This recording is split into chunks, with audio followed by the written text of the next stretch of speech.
캘리포니아의 나파밸리, 여기서 높은 일조량과 건조한 기후는 관계만 제대로 갖추어진다면 세계 최정상급 까베르네 소비뇽을 기를 수 있는 환경을 제공합니다.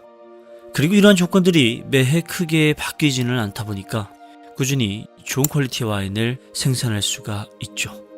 하지만 정작 까베르네 소비뇽의 고향이라 할 수 있는 프랑스 보르도의 경우는 그 사정이 좀 다릅니다.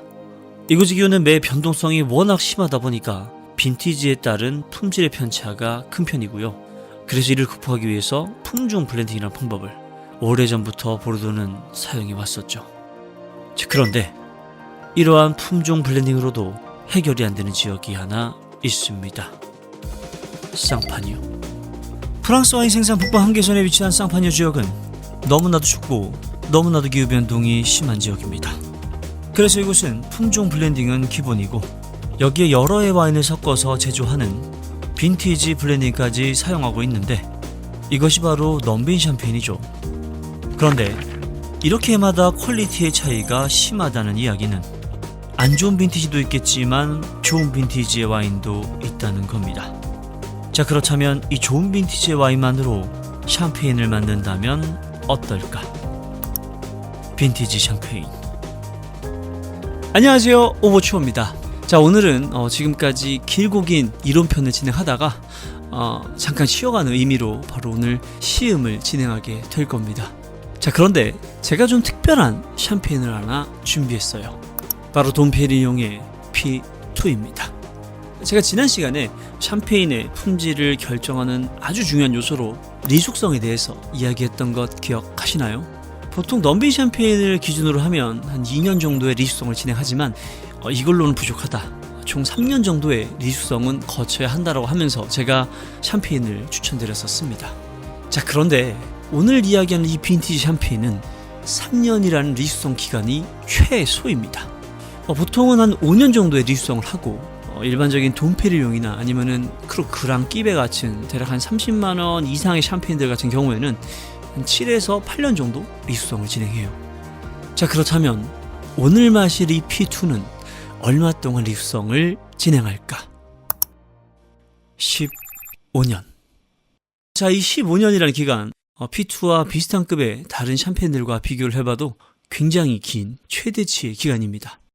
그래서 오늘 이 P2를 시음하기 전에 도대체 왜 이렇게까지 길게 리숙성을 진행하는지, 그리고 이와 대조군에 있다라고 할 수 있는 병숙성 과정과는 도대체 어떤 부분이 다른 건지에 대해서 먼저 알아본 다음에 시음을 시작하도록 하겠습니다. 샴페인의 2차 발효가 끝나게 되면 당의 부족이나 아니면은 알코올 도수의 증가 등으로 효모는 더 이상 생존할 수가 없게 됩니다. 그렇게 효모는 사체인 리의 형태로 병 안에 남아있게 되는데 이때부터 리숙성이 시작되죠. 초기에 리는 세포벽을 유지한 상태로 미세 섬유 물질만을 확산하다가 아주 오랜 시간이 지나서야 비로소 분해가 시작되는데 이때 브리오슈, 아몬드, 볶은 커피향 같은 아주 복합적이고 섬세한 풍미들이 일반적인 샴페인들보다도 훨씬 더 깊게 새겨지게 됩니다. 자, 그렇다면 이러한 리숙성을 무조건 길게 하는 것이 좋은가? 혹시나 안 좋은 방향으로 변질이 되는 것은 아닌가라는 질문이 나올 수도 있는데 결론부터 말씀드리자면 그렇게 되기는 쉽지가 않습니다. 왜냐하면 이 리숙성은 환원적 숙성이니까.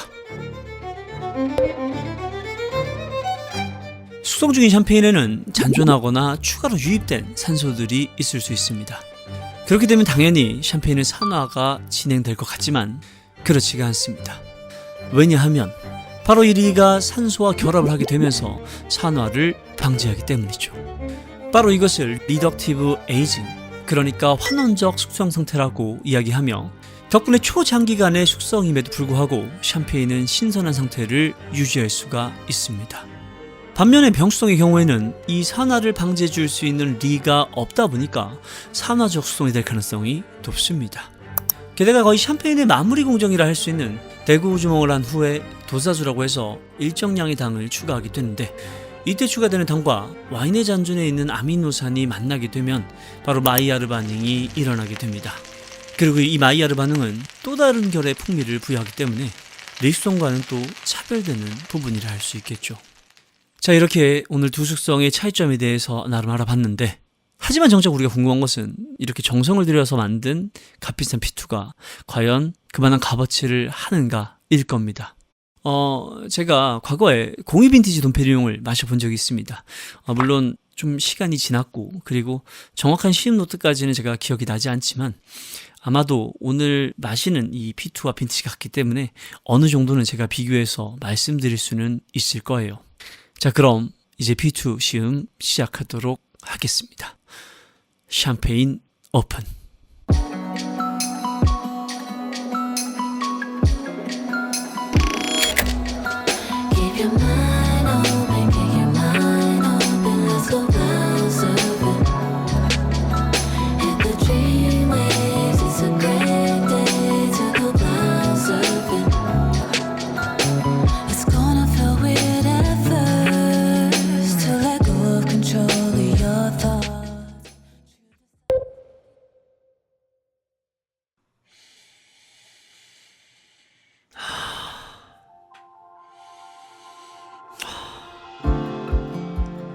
가장 첫 번째로 드는 느낌은 굉장히 잘 익은 샤르도네 느낌이 납니다. 우리가 마시는 정말 초고급 샤르도네들이 있죠. 그 얘기인즉슨 약간의 열대 과일도 있고 흰꽃 향기도 강하게 나는데 제일 많이 느껴지는 향이 바로 헤이즐넛입니다. 아주 뚜렷하고요. 좀 더 정확히 표현하자면 헤이즐넛 초콜릿의 헤이즐넛이라고 보면 됩니다. 향의 강도가 약하진 않습니다. 하지만 엄청 강하다고는 할 수는 없죠. 미디움에서 플러스 되는 강도를 가지고 있어요. 하지만 특정 향이 강하다 보니까 뭔가 직선적인 느낌이 좀 들어요. 그래서 복합성 측면에서는 조금 아쉬울 수 있는데 아마 시간이 지나면 괜찮아질 거라고 봅니다.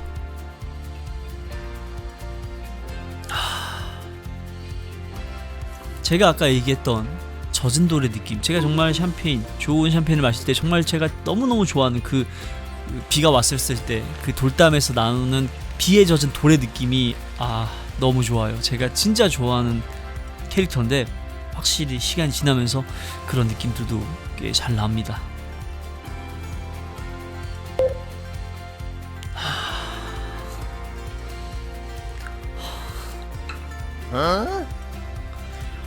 근데 좀 소름이 돋네요. 예, 진짜 소름이 돋아요. 에어컨을 켜서 그런가? 처음에 느꼈었을 때 그 살짝 비어있던 향의 느낌은 없어졌고요. 하나씩 채워지고 있긴 한데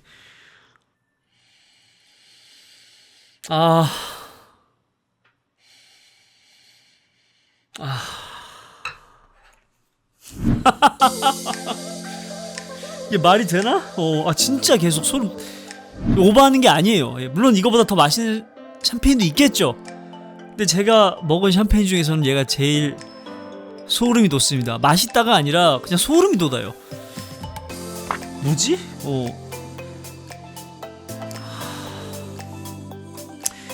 젊은 사과는 아닙니다.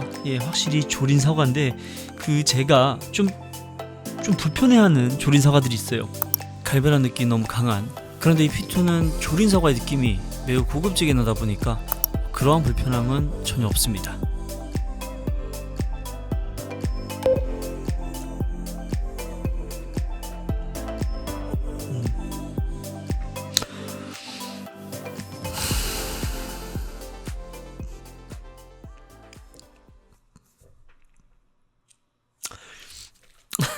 한 모금을 마시면 일단 이 샴페인에 있는 와인이 제 입을 다 코팅을 합니다.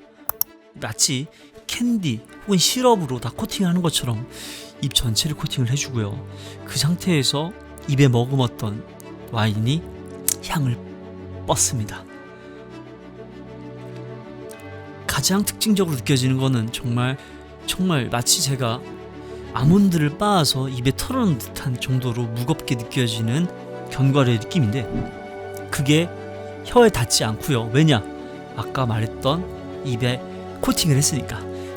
스카치 위스키 같은 약간 좀 주정 강화의 느낌의 혹은 브랜디 같은 느낌의 어떤 코팅이 제 입을 그렇게 그렇게 거친 느낌을 받지 말라고 보호해주는 그런 느낌입니다.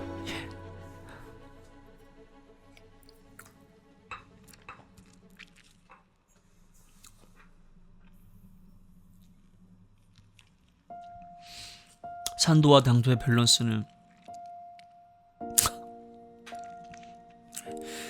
이미 어나더 레벨의 수준이고요. 바디감은 무거운 편인데 아쉽게도 구조감이 그렇게 완벽하진 않습니다.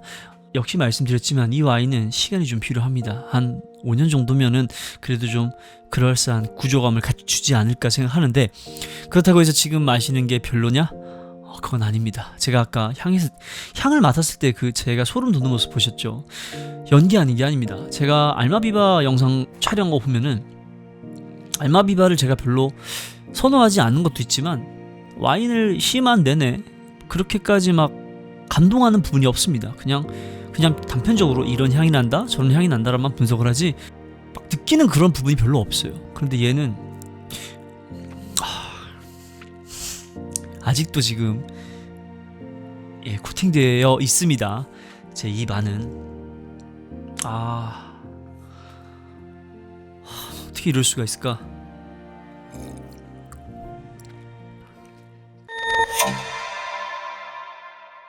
자, 이렇게 오늘 시음을 다 마무리를 했습니다. 이제 처음에 질문으로 한번 돌아가 볼까요? 돈페리뇽 2002 빈티지. 비록 시음 시기가 다르고 그리고 정확한 시음 노트가 기억나지 않는다고 얘기를 했지만 확실한 건 정말 그 당시에 맛있게 먹고 많이 만족을 했던 기억이 납니다. 하지만 오늘 제가 느꼈던 막 시향만으로 소름이 돋는다거나 이렇게까지 말도 안 되게 길게 이어지는 여운은 제가 지금까지 샴페인을 마시면서 단 한 번도 겪어보지 못한 경험이었습니다. 특히 촬영을 마치고 제 지인들과 함께 나눠 마셨는데 그중 평소에 미맹으로 유명한 제 친구 병훈이가 이 샴페인을 마시고 이런 이야기를 했어요. 내가 살면서 맛있다고 느꼈던 와인은 오베로렌 샤르도네와 오늘 마신 B2가 유일하다. 자, 오늘 영상 여기까지고요. 그리고 제가 최근에 유튜브 활동을 하면서 직간접적으로 도움을 주신 분들이 계십니다. 이 자리를 빌어서 정말 감사하다는 말씀 드릴게요. 자, 저는 다음 시간에 또 다른 영상으로 찾아뵙도록 하죠. 지금까지 오버슈어였습니다.